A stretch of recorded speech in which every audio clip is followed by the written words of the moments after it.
Magandang araw mga kaibigan.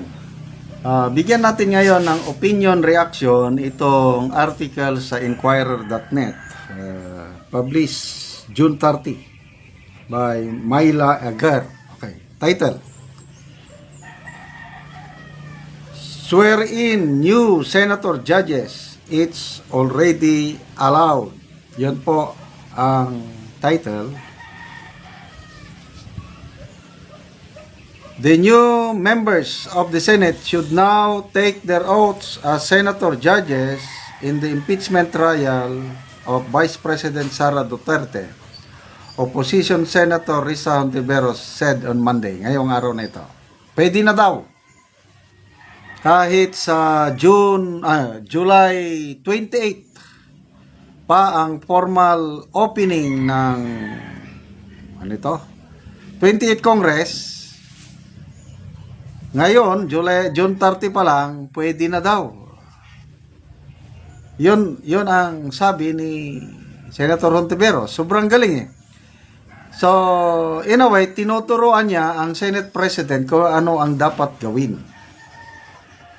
Sabi niya, at 12:01 p.m., 12 senators will start their fresh 6-year term in the Senate, including 5 re-elected senators, Go, Bato, Aimee, Lapid, and Pia Cayetano.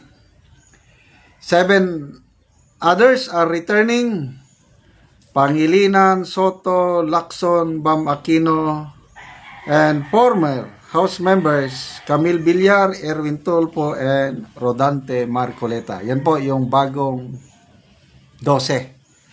5 re-elected and 7 returning. So yun, pwede nang mag-take oath as members of the impeachment court. Sabi ni Hontiveros, I'm making this call, nananawagan. Hindi siya makapaghintay. Masyadong apurado. Hindi siya makapaghintay sa galaw ng presiding officer. I'm making this call now since we're discussing it. Just a reminder. Abogada ba ito? Hindi naman. So, mas magaling ba, ano bang expertise ni Senator Risa? Maestra, hindi ko alam eh. So, tinuturoan niya ang abogado. Just a reminder that anytime from 12:01 onwards today, it's already allowed. Saka, bago-bagong senador, di ba? Naka 3 years pa lang, then another 3 years pa. Talagang sobrang galing. Feeling ng senadora, sobra siyang magaling.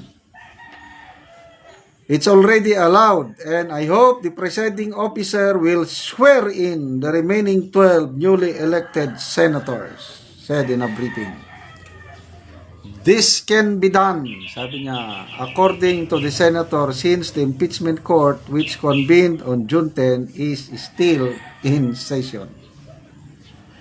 Sabi niya, so at any time, the presiding officer can call in all 12 or one by one. The Senate impeachment rules say as they arrive. In fact, Hontiveros said the Senate impeachment court can also convene anytime now without waiting for the opening of the 20th Congress on July 20. Wow naman! Ang sipag! Pwede na daw mag-convene. Pwede nang mag-start yung 20th Congress ngayon.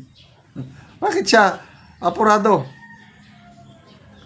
But all right, sabi niya. If it's on the 29th, what's important is that we continue sitting as a court and working on the impeachment trial. Okay, so, di ba na-remand o naibalik sa Kamara ang impeachment complaint? Dahil nire-require ng impeachment court ang Kamara for 2 things. Unang requirement, yung mag-certify ang Kamara na walang na-violate na 1-year ban rule sa Constitution. At yun, nakapag-submit na sila. May isa pang requirement. mag-certify din ng Kamara na ang 20th Congress, ipupurso nila ang impeachment, yung House ba? House. The 20th House of Representatives, ipupurso nila yung impeachment case. That's a requirement. Up to now, hindi pa na-comply ng Kamara. So, gusto nang magsimula, panawagan ni Senator Risa Hontiveros, gusto nang magsimula. Talagang atat na atat. Anyway, bahala na si Senator Escudero as presiding officer kung tatalima ba siya dito sa panawagan ni Senator Hontiveros na talagang sobrang galing. Okay? So, hindi pa nga natatapos yung issue sa kanya. Although nag-press conference na siya na hindi totoo yan, binayaran lang yan, yung karine na yan, tapos nagpakita siya ng resibo. Sabi ng iba, madali daw gumawa ng ganong resibo. So, I don't know. Bahala na ang taong bayan kung kanino kayo maniniwala. Paliwanag ni Senator Hontiveros, yung press con niya, sasampan daw niya ng kaso. So, bring it on. O ang revelasyon ni Karine na nabayaran lang siya. So, taong bayan na ang manghusga. Sampahan ng kaso, well and good. I believe nakahanda itong si Karine. Hindi niya ginawa yon na wala siyang sinasandalan na malaking pader. Bago siya nagsalita ng ganon, kompleto na ang... Kasi in-anticipate na nila. Si Karine nag-anticipate na, mga bago siya magsalita, kakasuhan siya. So, I believe, nakahanda ng kanyang abogado, nakahanda ng panggastos, insured na ang kanyang future, kasi mahirap yung ginawa niya. Biruin mo, babanggain mo ang isang senadora. So, very risky. But kung bakit niya ginawa yon, mayroong malalim na dahilan, mayroong malaking tao sa likod ni Karine. So, good luck kay Karine at kay Senator Risa Hontiveros.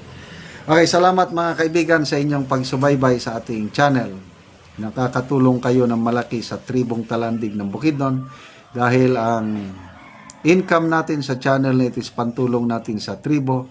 Namimigay tayo ngayon ng libreng yero at pako para makapagpatayo itong tribo ng mas maayos na tahanan. Panoorin nyo ang video na ito. Muna ni ang mga yero sa ipanghatag sa mga taong kadtong mga nakigpuyo lang o kadtong mga daon ilang balay o karon muna ni sila ang mga tao